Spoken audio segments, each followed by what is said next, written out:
Bueno, buenas tardes.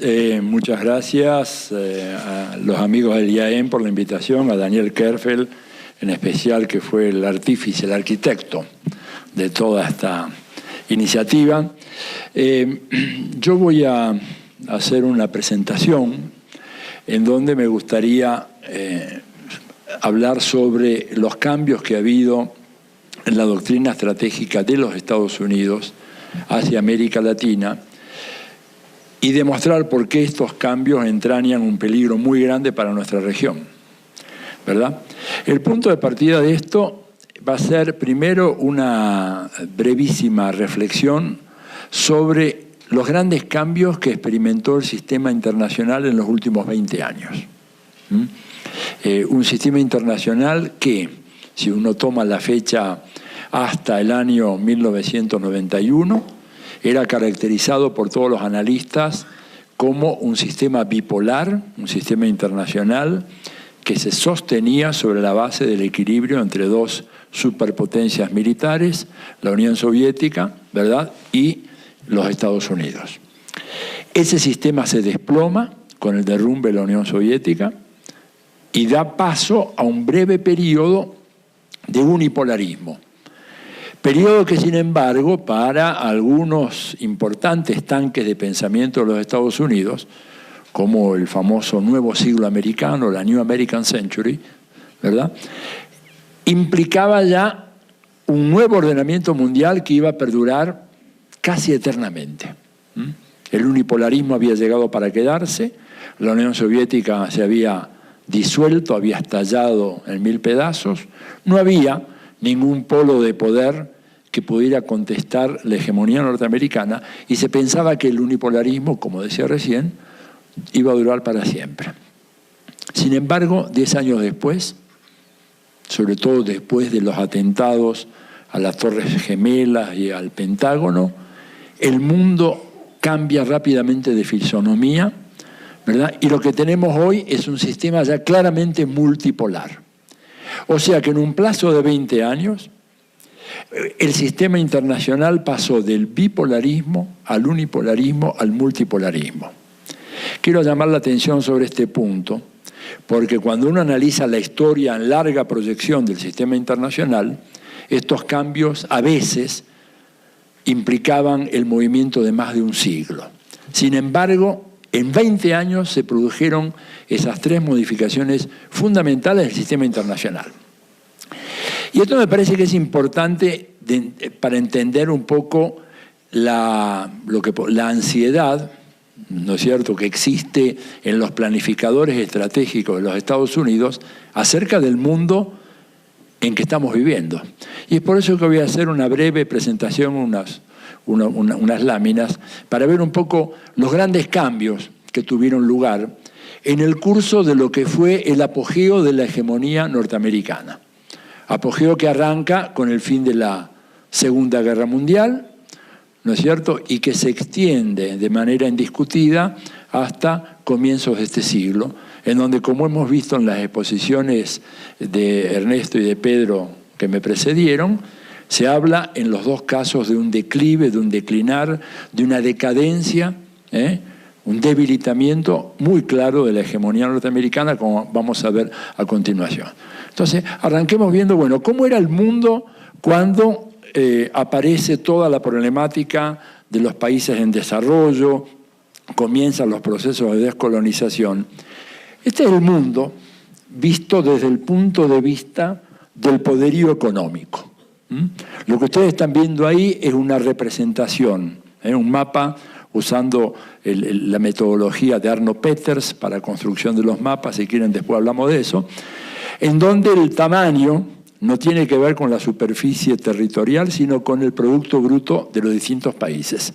Como ven claramente, ese era el mundo del norte, Estados Unidos, acá tenemos Alemania, Holanda, Bélgica, Francia, Suiza, Italia, España, Portugal, Gran Bretaña, Irlanda.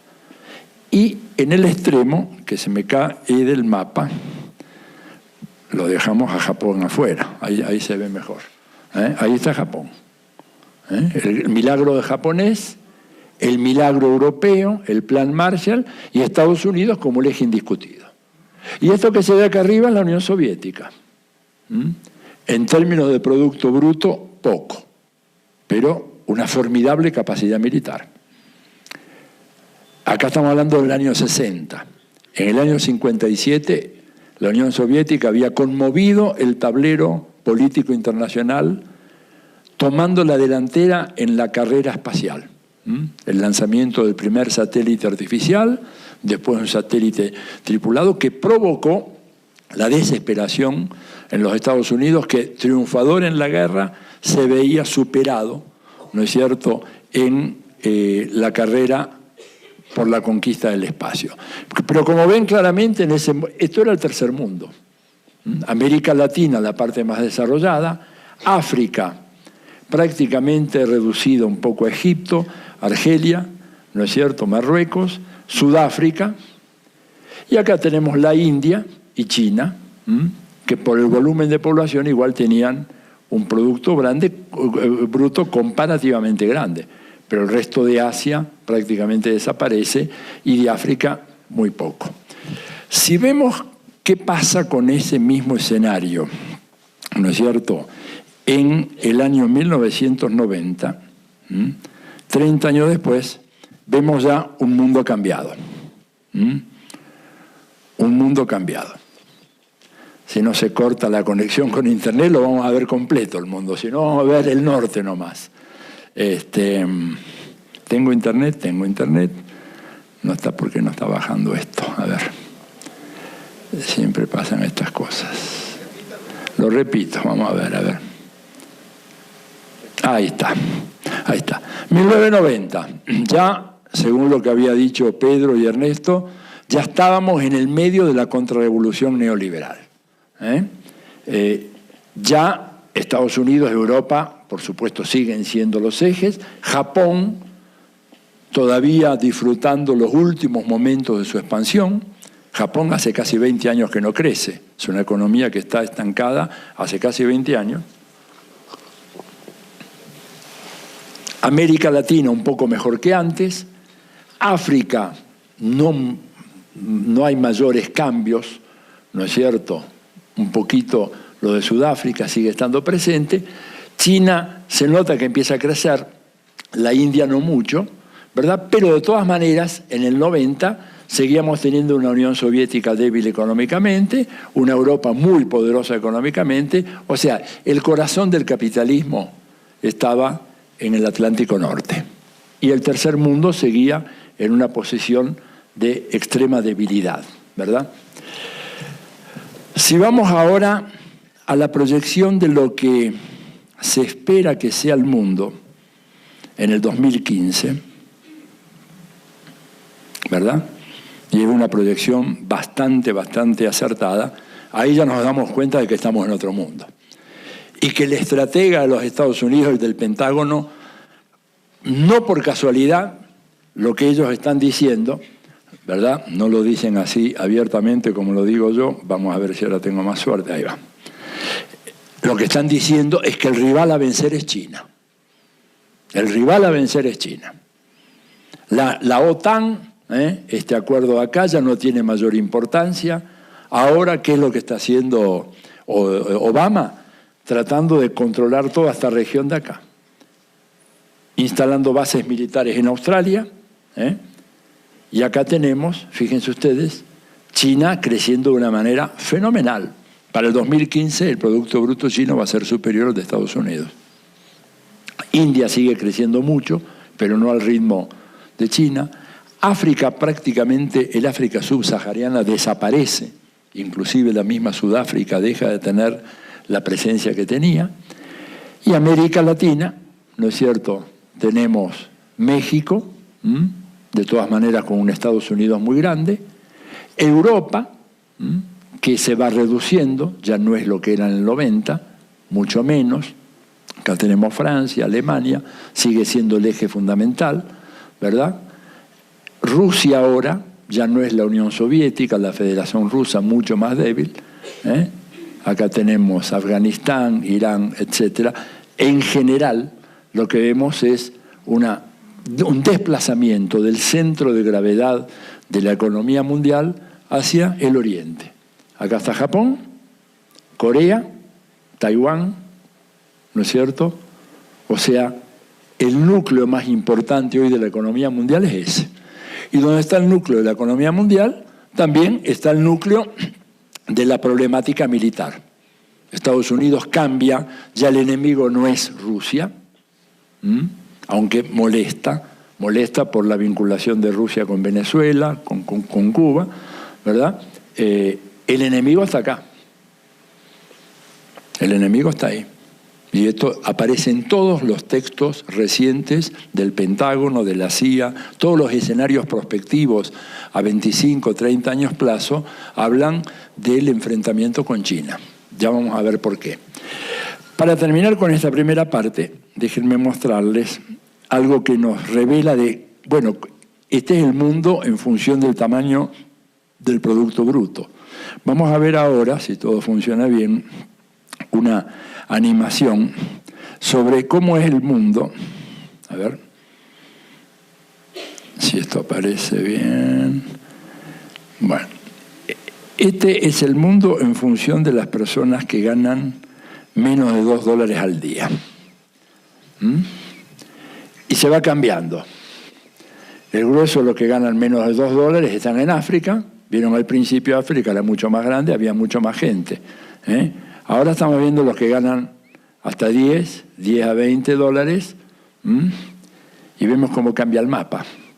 O sea, un mundo injusto, de una manera fenomenal. El mundo que construyó la globalización neoliberal es este mundo que estamos viendo ahora. Estos los que ganan de 20 a 50 por día, de 50 a 100, hasta llegar a los que ganan $200 al día. Y ese es el mundo de los $200 al día. África prácticamente desapareció.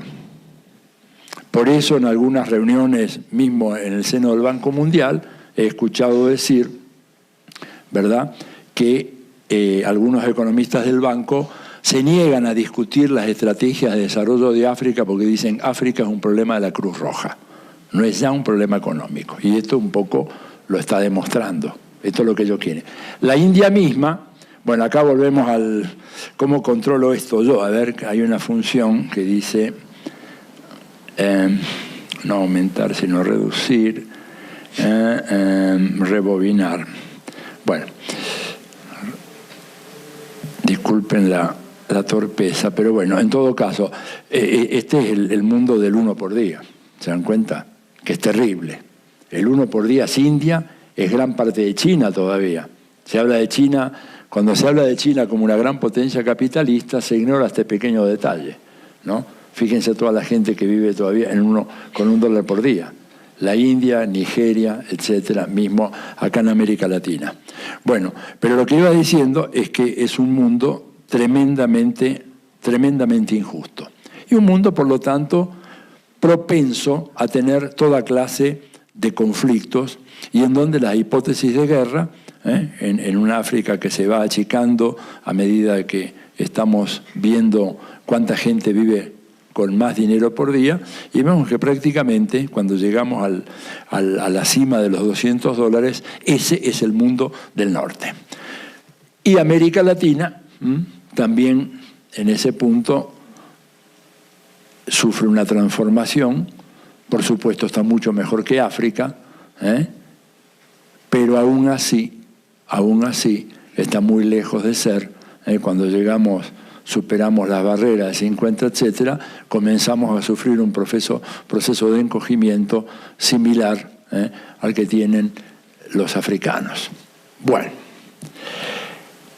¿qué quiere decir esto? Esto quiere decir que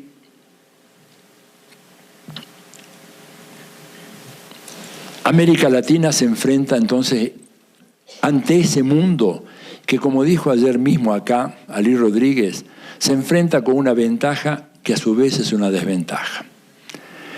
La ventaja es que es la región del planeta más rica en recursos naturales de todo tipo. La gran desventaja es que estamos al lado, en el mismo hemisferio, del país que es el mayor consumidor de recursos naturales del mundo. Y ese país, ¿verdad?, ha desarrollado desde siglos la teoría de que esta parte del mundo, América Latina, les pertenece. Y que por lo tanto, esos recursos naturales que tiene América Latina son recursos naturales que deben ser de uso o de acceso excluyente de los Estados Unidos. Que esto antes no era una preocupación muy grande, en la medida en que países como la China o como la India, que en su conjunto suman el 40% de la población mundial, no habían entrado en la carrera por el acceso a los recursos naturales. En la medida en que China e India seguían siendo economías subdesarrolladas, con niveles de consumo muy bajos, con niveles enormes de pobreza, y que por lo tanto no requerían muchos recursos naturales, ellos no eran un problema. El problema comienza cuando China e India sí comienzan a exigir el acceso a esos recursos. Recursos que América Latina tiene como nadie más, ¿verdad? A eso me voy a referir enseguida. Este planteo de esta relación de Estados Unidos con América Latina, ¿verdad?, parte del supuesto que comparten muchas veces muchos analistas de América Latina, de que nuestra región es una región irrelevante para los Estados Unidos. Esto lo hemos visto en reiteradas ocasiones en distintos países de América Latina. Decir, bueno, no nos pongamos exigentes en nuestra relación con Estados Unidos, porque América Latina en realidad no importa. Para los Estados Unidos, América Latina no es una región estratégica, es una región de importancia marginal. Para los Estados Unidos, la primera región de importancia en el planeta es Medio Oriente, la segunda región es Europa, la tercera región es el extremo de Asia, donde está Japón, China, etc. La cuarta región es Asia Central, por el acceso a los grandes yacimientos de gas y de petróleo que hay ahí. Y en el mejor de los casos, América Latina entra en el quinto lugar. Este es el discurso oficial de los Estados Unidos, reiterado por todos los presidentes de los Estados Unidos, ¿verdad?, a lo largo de 2 siglos.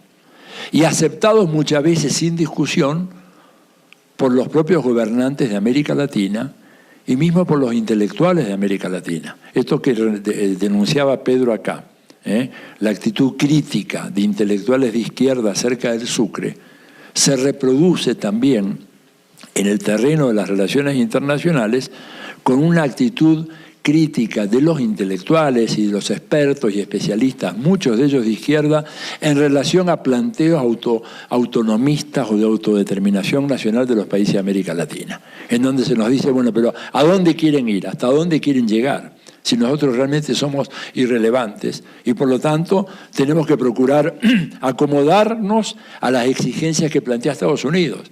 La única manera como podemos salir del subdesarrollo es subiéndonos al tren que nos ofrecen los Estados Unidos y en el lugar que ellos nos ofrecen.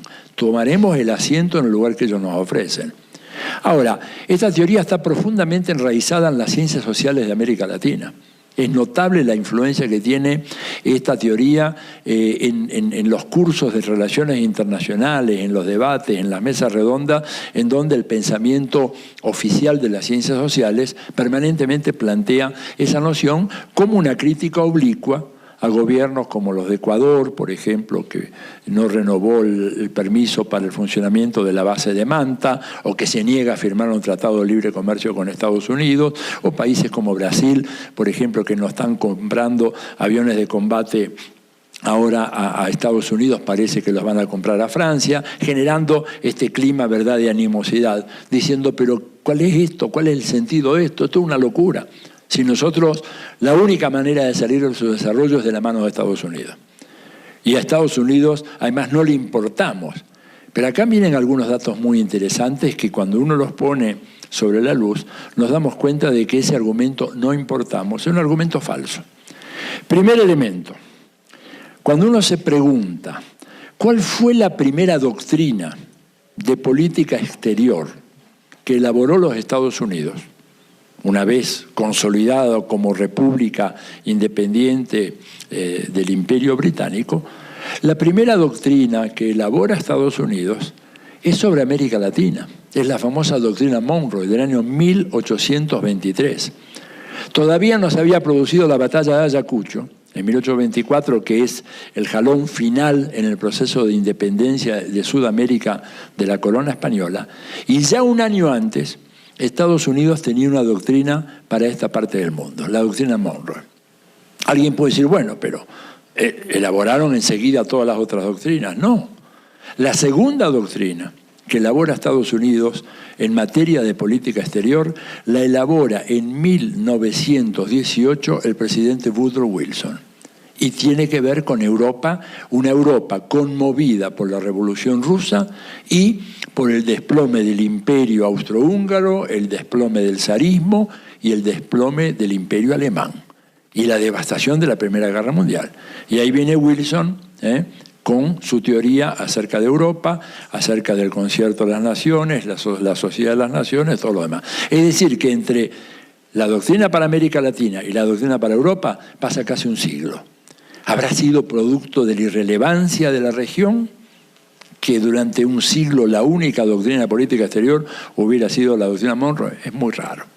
Realmente es insostenible el argumento. Pero uno puede venir más acá. Y este sería el segundo elemento a tener en cuenta.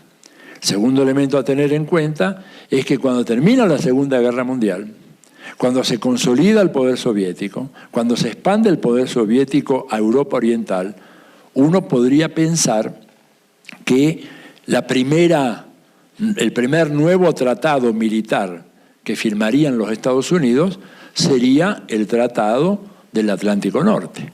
Pero ese tratado es en el año 1949. Antes que ese tratado, 2 años antes, Estados Unidos firma el Tratado Interamericano de Asistencia Recíproca. O sea, firma un tratado militar que cubre todo el hemisferio americano, 2 años antes de firmar el tratado que da lugar a la creación de la OTAN.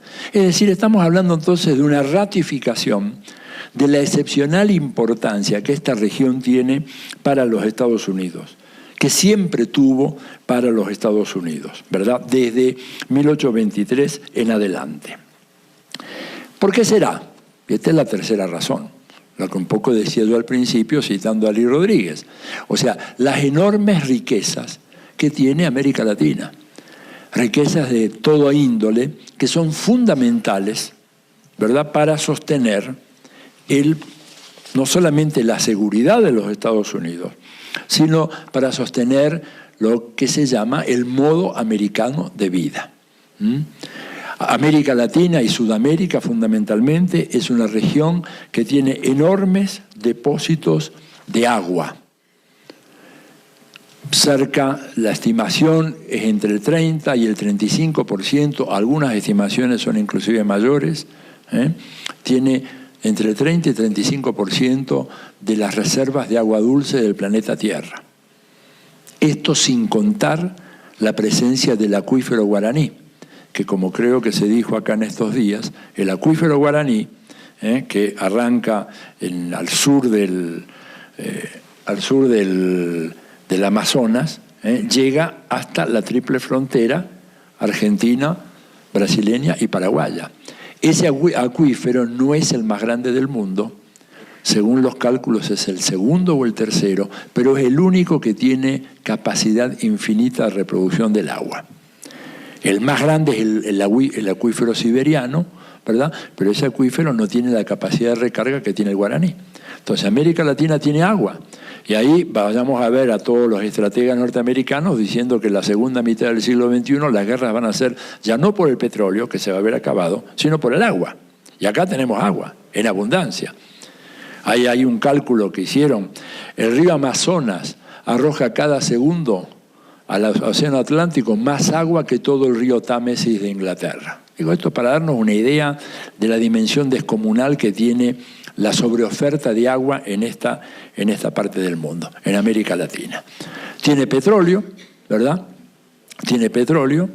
Las últimas estadísticas en materia de petróleo colocan a Venezuela como el país con las mayores reservas probadas de petróleo del mundo, desplazando de ese lugar a Arabia Saudita.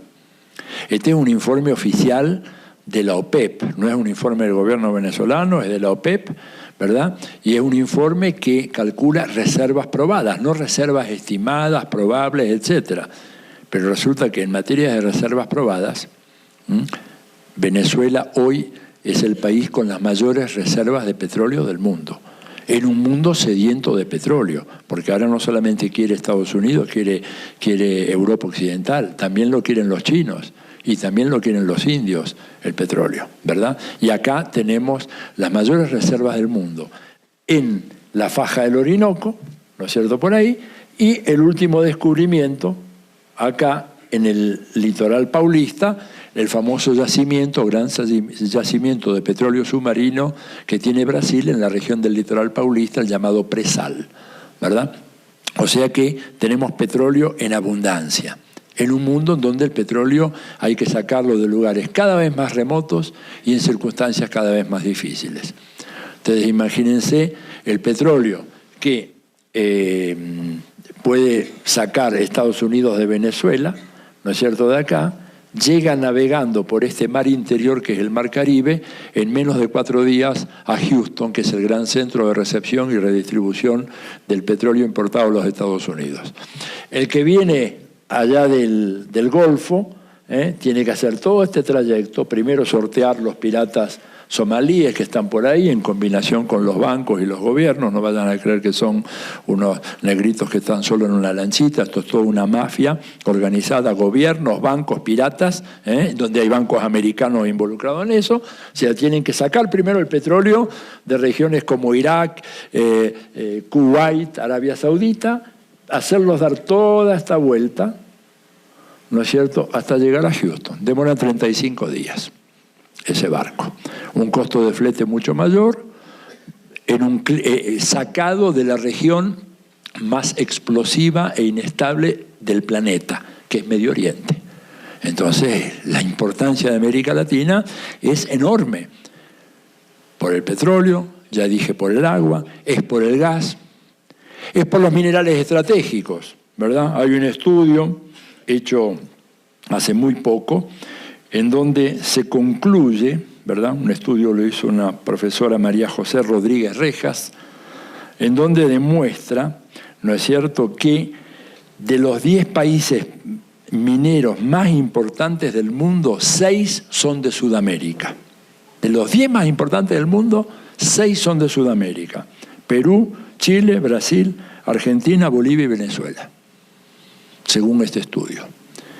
Que si agregamos México, que está en la lista de los 10, o sea, resulta que de América Latina, de los 10 países mineros más importantes del mundo, 7 son de América Latina. Y entonces escuchemos lo que dice, ¿verdad?, un alto oficial de la Fuerza Aérea de los Estados Unidos, que en una audiencia ante el Congreso de ese país, dijo que nosotros, cito, necesitamos de al menos 40 minerales esenciales para una defensa adecuada y para una economía fuerte capaz de mantener el modo americano de vida. O sea, necesitamos por lo menos 40 minerales esenciales. Y resulta que acá tenemos 7 de los 10 países mineros más importantes de América Latina. No me quiero entretener demasiado, pero doy unas pocas cifras para entender un poquito esto de la voracidad de recursos que tienen los Estados Unidos.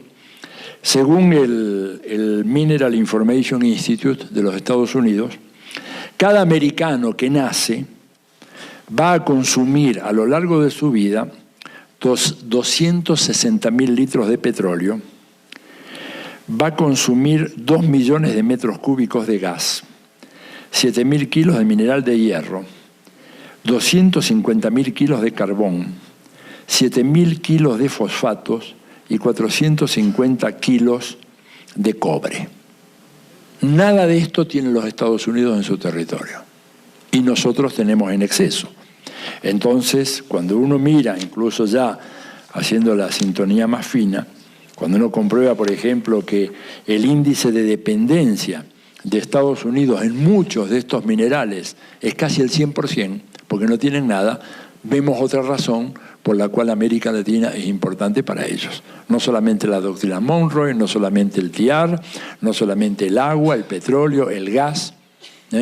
¿Dónde se encuentran el 80% de las reservas de litio de todo el mundo? En Sudamérica. La mayoría de ellos en Bolivia, una parte en Chile y otra parte en Argentina. ¿Verdad?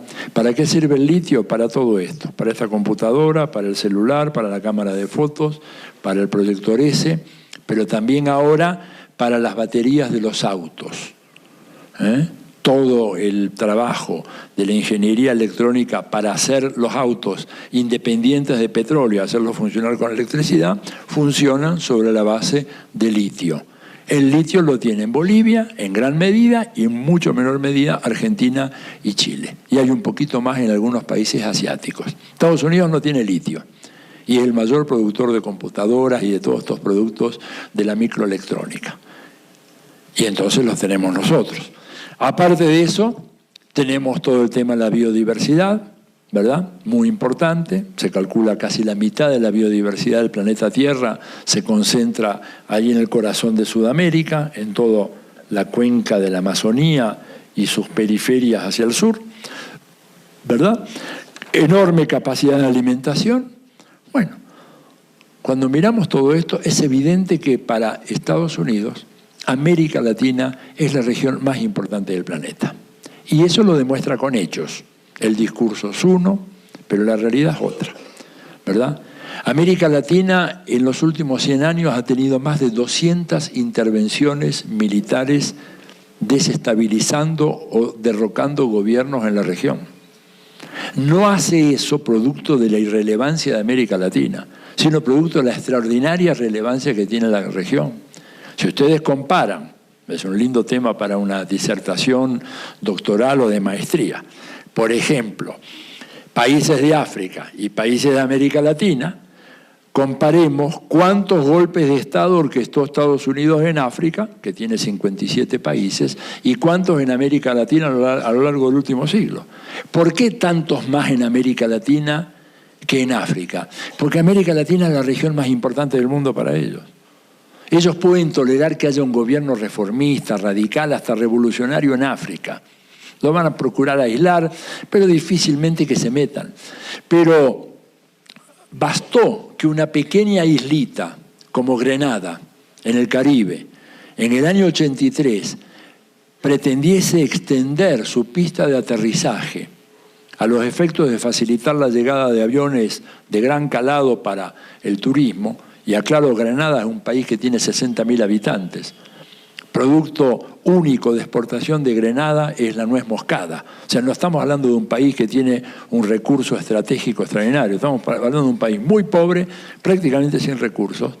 Se le ocurrió al pobre Maurice Bishop, que era el primer ministro de Grenada, extender esa pista, y en la locura conservadora de los años 80, de Reagan, cuando ya estaban los sandinistas en el poder en Nicaragua, la representación que se hizo de esa iniciativa en Washington fue que esto era un intento de crear una pista de aterrizaje para recibir aviones pesados de la Unión Soviética para abastecer a los sandinistas, y por lo tanto, ¿qué hicieron? Invadieron Grenada con una fuerza expedicionaria de 6.000 marines. 6.000 marines equivalía al 10% de la población, ¿no es cierto?, de Grenada. Depusieron al gobierno y a los 3 días fusilaron a Bishop, ¿verdad? ¿Por qué esto era irrelevante Grenada? ¿Por qué minaron los puertos de Nicaragua en el momento en que triunfa la revolución sandinista? ¿Qué podía hacer Nicaragua, el segundo país más pobre de América Latina, sin un sector industrial, prácticamente sin ninguna capacidad? Se decía que el sandinismo podía llegar en camiones hasta la frontera de los Estados Unidos y que eran una amenaza a la seguridad militar de los Estados Unidos. O sea, Estados Unidos se ha visto involucrado en la política latinoamericana tan profundamente, precisamente por la importancia excepcional que tiene esta región.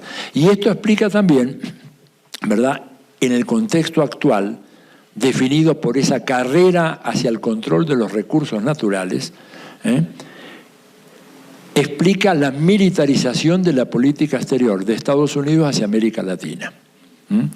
¿Qué quiere decir esto? Quiere decir que hasta hace unos 15 años, 20 años, quien hacía la política exterior de los Estados Unidos para América Latina era el Departamento de Estado, o sea, era el establishment diplomático.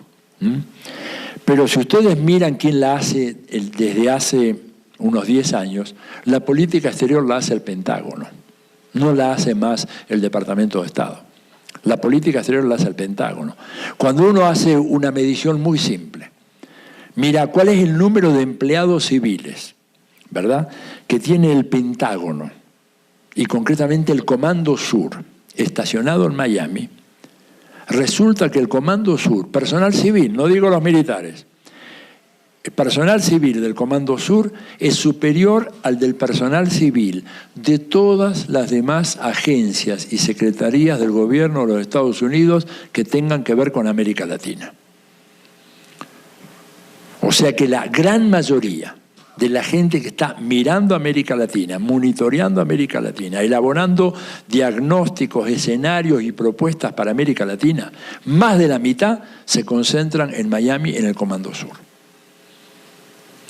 Comando Sur, de vuelta, no quiero aburrirlos con esto, con las cronologías, pero es el primer comando que se crea a nivel mundial. Recién después se crea un comando para Europa, después otro para el extremo Asia, Asia Oriental, ¿no es cierto? O sea, el primero es para nosotros, inclusive con el agregado de que el Comando Sur no abarca toda América Latina. Abarca casi toda América Latina y el Caribe, salvo 2 países que están incorporados en la jurisdicción del Comando Central de los Estados Unidos, que son México y Cuba. Si ustedes miran el mapa del Comando Sur, a ver cuál es la jurisdicción, el mapa es muy claro, llega hasta Guatemala, de Guatemala se va, se mete en el Caribe, bordea Cuba, porque Cuba y México entran dentro de la jurisdicción del Comando Territorial Central de los Estados Unidos. Caso único, ¿verdad? Esto nos habla entonces de esa enorme importancia y cómo la política que se hace para esta región es primero que nada una política militar. La contrapartida de esto, de este proceso de creciente influencia del establishment militar, es la fenomenal expansión de bases militares de Estados Unidos en la región. Ahora vamos a ver un poquito eso. Estados Unidos, ¿no es cierto?, en la década de los 80 tenía prácticamente, a comienzos de los 80, tenía 2 grandes bases militares en América Latina y nada más. Era una, la base de Guantánamo, heredada de la guerra hispanoamericana de 1898, y la segunda base, producto también de esa misma guerra, que era mucho más pequeña, la base Roosevelt en Puerto Rico. No tenía más bases militares. Con el triunfo del sandinismo comienza la expansión de las bases militares, ¿verdad? Primero en Honduras, preparadas y organizadas por el propio embajador de los Estados Unidos, que era el señor John Negroponte, seguramente lo habrán sentido nombrar. Después fue jefe de todos los servicios de espionaje de los Estados Unidos. Él es el que crea la base de Palmerolas, la base Sotocano, allí donde llevaron a Mel Zelaya cuando lo sacan de su casa y en el golpe de Estado del 2009. Y en la actualidad Estados Unidos tiene en la región, en América Latina y el Caribe, 46 bases militares.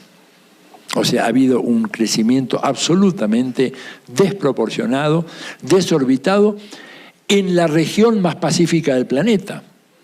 Porque esta es una región donde prácticamente no ha habido guerras, ¿verdad?, entre los países en los últimos 20 años, 25 años, e inclusive tomando gran parte del siglo XX, comparado con África, con Europa, con Asia, esta es la región más pacífica del planeta.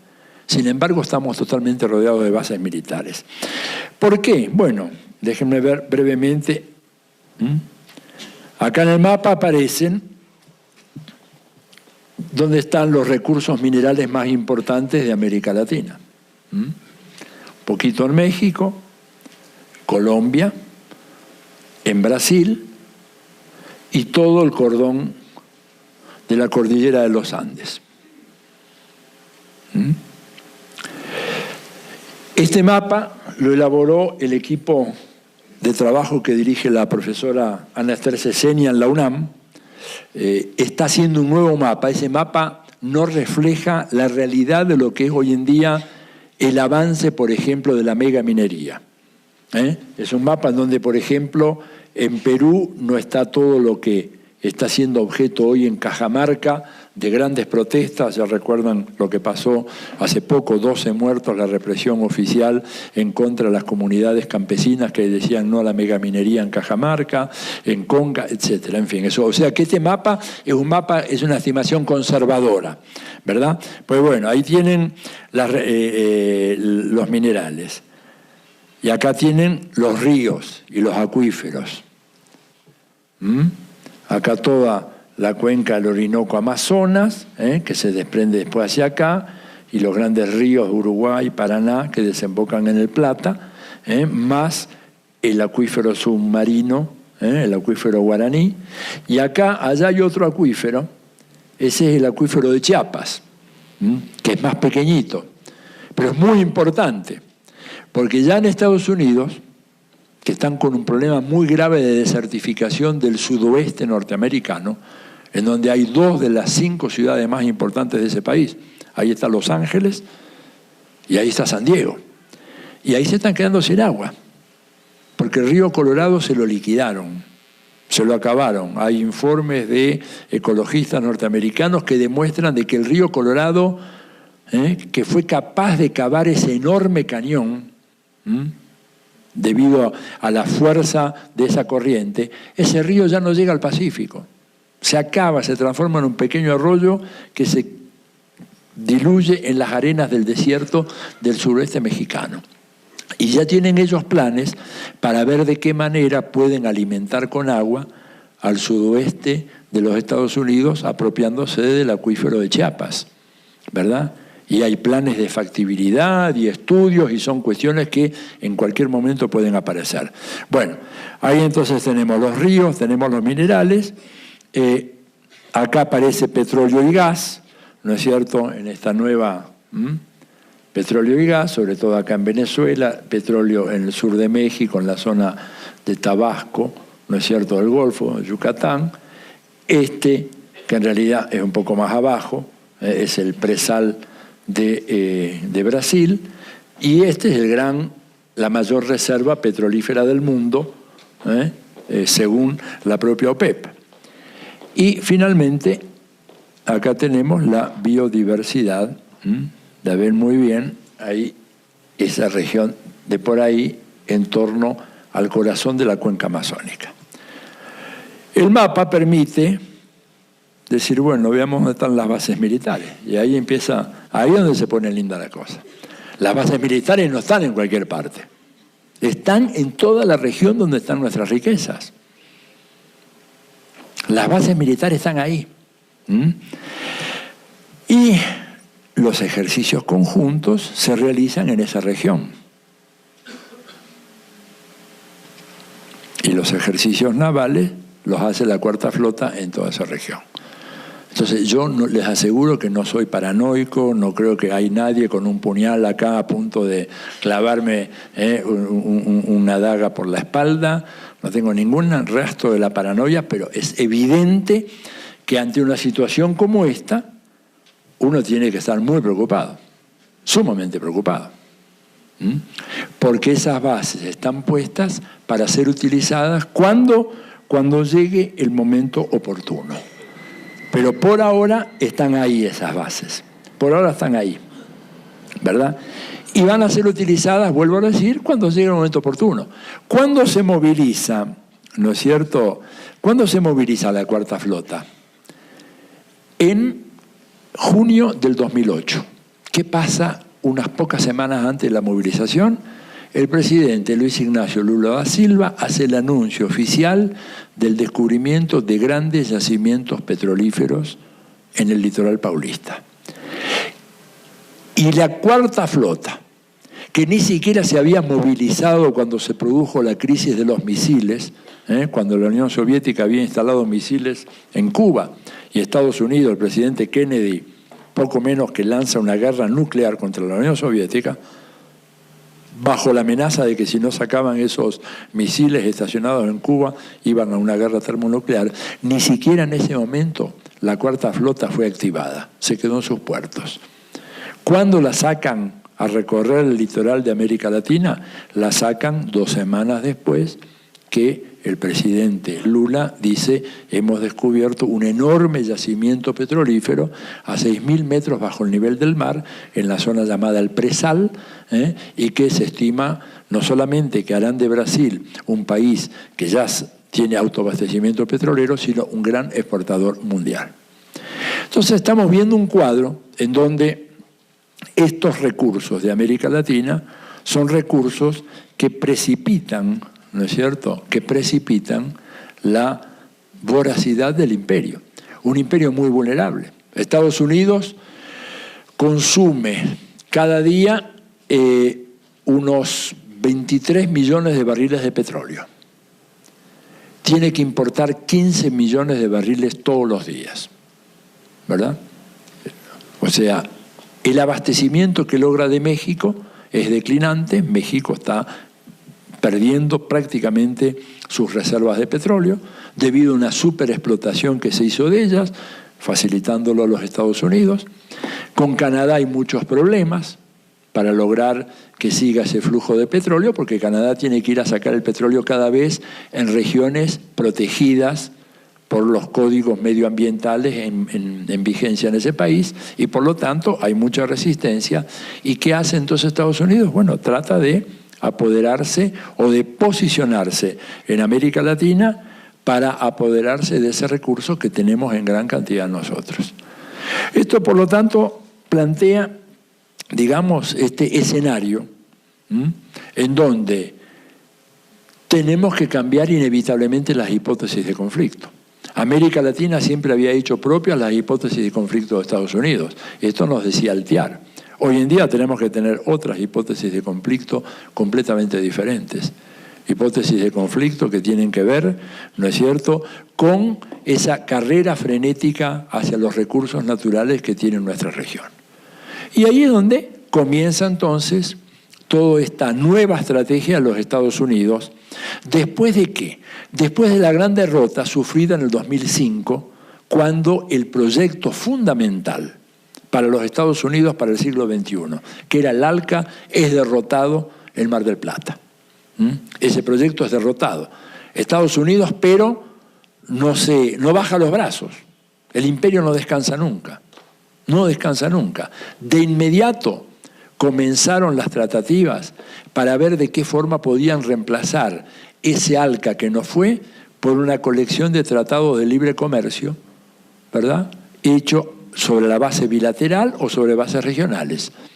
La derrota del ALCA es en el 2005, en el 2006 se inician las negociaciones para establecer un tratado de libre comercio con Colombia. Ya estaba el tratado de libre comercio con Chile. Y luego se avanza con el tratado de libre comercio con Perú y más tarde tratado de libre comercio con Centroamérica y el Caribe. Muchos países de Centroamérica, por lo menos 2 países de Centroamérica, no querían firmar ese tratado de libre comercio, no los aceptaron. Y los Estados Unidos extorsionaron de una manera brutal a esos países, Salvador, ¿no es cierto?, Nicaragua, que por supuesto resistió, pero también Costa Rica, amenazando con que si no se firmaba ese tratado de libre comercio, Estados Unidos iba a bloquear primero las remesas de los inmigrantes salvadoreños o costarricenses o hondureños que estuvieran en los Estados Unidos, y en segundo lugar iba a poner límites a la migración, y en tercer lugar no iba a dejar que productos procedentes de esos países entraran a Estados Unidos. Total, que producto de una brutal presión del imperio, Estados Unidos impone el Tratado de Libre Comercio en Centroamérica y República Dominicana. Y entonces toda esta región, ¿verdad?, comienza a dividirse en algo que Ernesto planteaba acá. Tenemos un núcleo fuerte sobre la vertiente del Atlántico, en América Latina, núcleo fuerte que tiene, ¿verdad?, uno de sus ejes en Venezuela, el otro en Brasil, el otro en Argentina, que se han mantenido al margen del proyecto de Tratado de Libre Comercio, y que han desarrollado instituciones como la UNASUR, que hemos visto en estos días, instituciones como la CELAC, la Comunidad de Estados de América Latina y el Caribe, que es una iniciativa sumamente importante. Pero ¿cómo responde Estados Unidos? Responde propiciando la Alianza del Pacífico, o sea, sumando México, Colombia, Perú y Chile a los efectos de debilitar el proceso de unificación de América Latina. ¿Por qué? Porque Estados Unidos, como lo sabe muy bien cualquier imperio, puede mantener su privilegio a partir de la división de las provincias exteriores del imperio. Estados Unidos no puede tolerar una UNASUR fuerte, no puede tolerar una CELAC fuerte, y si no pudo impedir la creación de la CELAC, lo que va a hacer es que a través de la Alianza del Pacífico y los gobiernos más dóciles a las iniciativas norteamericanas, Estados Unidos pueda descarrilar ese proyecto, hacer naufragar ese proyecto. Voy cerrando, ¿no es cierto?, porque veo que hay unas cuantas preguntas ahí, con una nota que pretende ser un poco más optimista o promisoria que este panorama que les estoy pintando. ¿Por qué? Porque me parece importante entender de que en este nuevo esquema de poder internacional, Estados Unidos tiene un poderío militar fenomenal. Estados Unidos hoy gasta en armamentos más que todo el resto de los países del planeta combinados. Esto no era así antes. Simplemente en la época de la Guerra Fría, inclusive, Estados Unidos, con un gran presupuesto militar, tenía un presupuesto que equivalía al de las 12 naciones que le seguían en gasto militar. Hoy en día, Estados Unidos solo gasta más de la mitad del gasto militar del planeta. O sea, una militarización fenomenal. Según Nick Turse, que es un especialista norteamericano, un historiador militar, Estados Unidos tiene hoy, entre bases y misiones militares, más de 1000 establecimientos en todos los puntos cardinales del planeta. Es una maquinaria de guerra como jamás se conoció en la historia. Y además, una maquinaria de guerra que se ha modernizado en función de los desarrollos tecnológicos, y entonces hoy una base militar ya no requiere la presencia de un enorme cuerpo de oficiales y de suboficiales y soldados estacionados permanentemente ahí. En la nueva doctrina militar, una base militar es una pista suficientemente larga y suficientemente de espesor suficiente para hacer posible el aterrizaje de los grandes cargueros militares, los C-17 o los Galaxy, ¿verdad?, que son aviones enormes. Se requiere una pista, abastecimiento de combustible y logística en materia de comunicaciones, es decir, radares y comunicaciones satelitales. De ahí la importancia enorme de una de las bases colombianas, la base de Palanquero. ¿Por qué? Porque esa base de Palanquero permite la llegada desde el Comando Sur, desde Miami, de estos grandes aviones que no pueden aterrizar en cualquier pista, y desde ahí pueden llegar hasta la otra pista, colocada ahí en Mariscal Estigarribia, que creo que ahora la saqué y la voy a volver a poner. A ver, ¿está ahí? Sí, está la base militar, ahí al sur. ¿No es cierto? Mariscal Estigarribia, ahí por acá.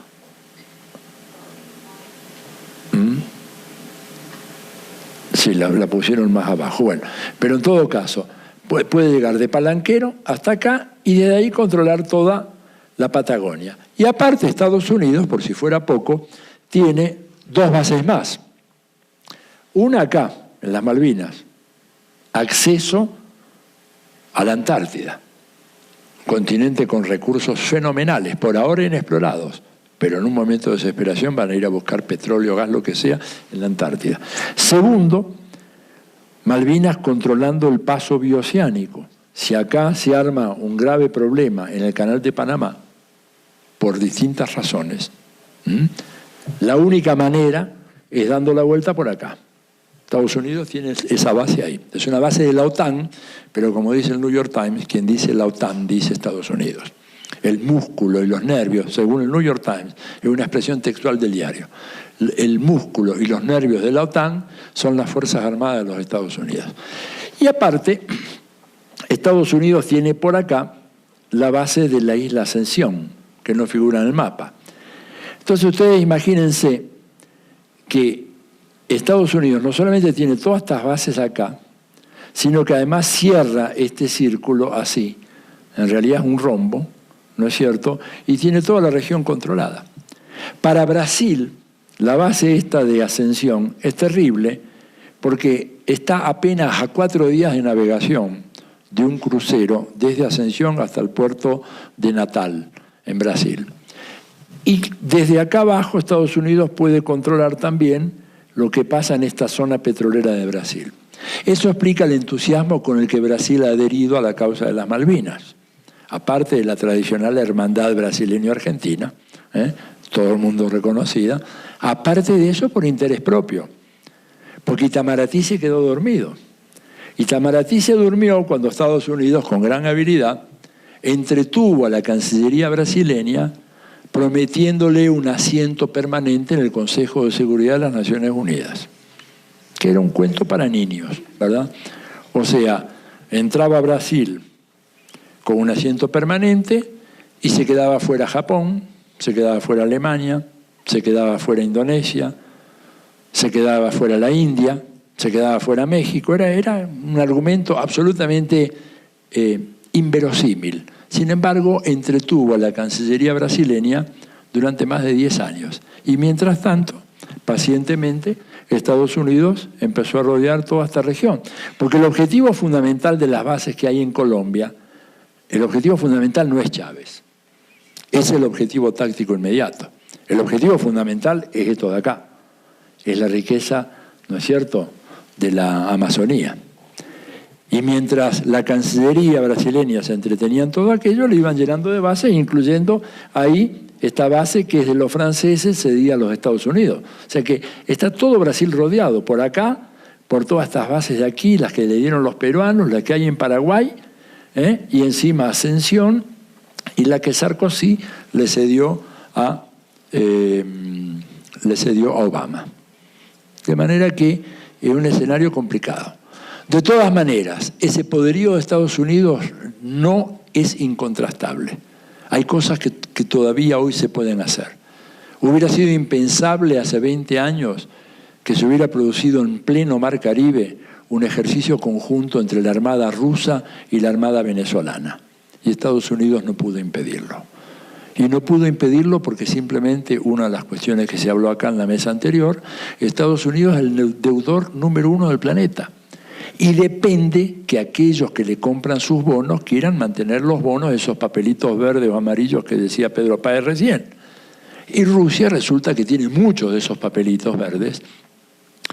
Y en el juego de presiones, Putin amenazó que si Bush se empecinaba en no dejar hacer el ejercicio conjunto en el Caribe, él iba a tener que largar al mercado nada menos que 30.000 millones de dólares de la noche a la mañana, con la cual se producía una fenomenal devaluación del dólar y un derrumbe del dólar. Y Estados Unidos no tuvo más remedio que aceptar ese chantaje que le hizo Putin, ¿verdad?, y hacer ese ejercicio conjunto. Y como esto, digamos, hay muchos otros indicios que son positivos. Estados Unidos no pudo frenar la CELAC, no puede disolver la UNASUR, no pudo sostener el golpe de Estado en Venezuela, no pudo concretar el golpe de Estado aquí en Ecuador. que Estados Unidos al principio, las declaraciones de Valenzuela eran de que acá no había golpe, sino un acto de indisciplina policial y nada más, estaban encubriendo el golpe, no pudo impedir la readmisión de Cuba en la OEA, no pudo impedir la liberación de los rehenes de la FARC, ¿no es cierto? No pudo impedir que Ecuador cierre la base de Manta. O sea, habla esto de una correlación de fuerzas muy cambiada. Con esto no quiero decir que la vamos a tener fácil, va a ser una larga lucha.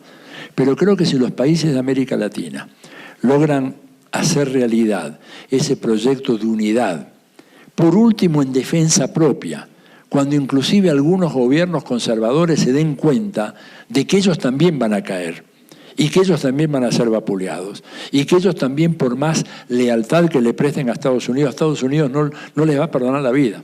Igual, porque cuando vengan por los recursos y cuando no quede mucho cobre, los chilenos no van a poder seguir vendiéndole cobre a la China. Le van a tener que vender solo a los Estados Unidos.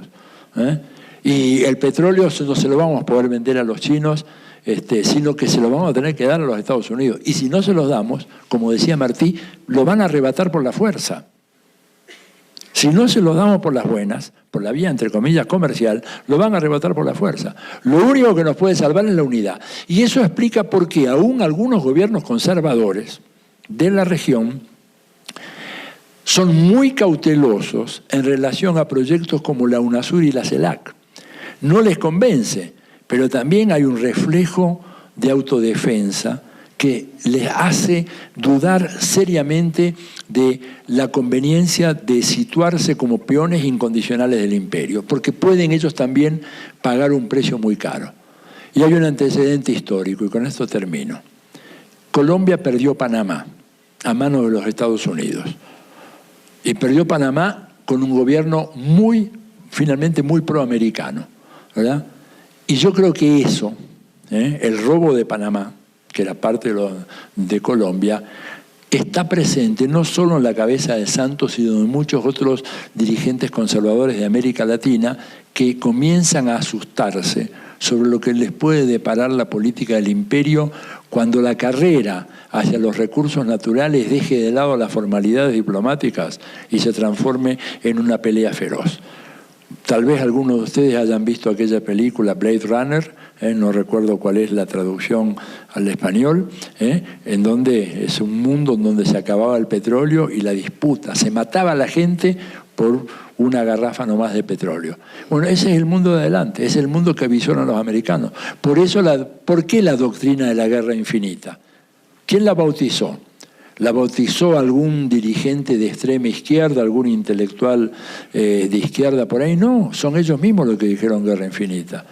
Y los estudios de prospectiva que ellos hacen hablan, tenemos que estar preparados para un mundo de guerras interminables porque los recursos naturales ya no se van a conseguir por la vía comercial, sino que van a ser conseguidos por la fuerza.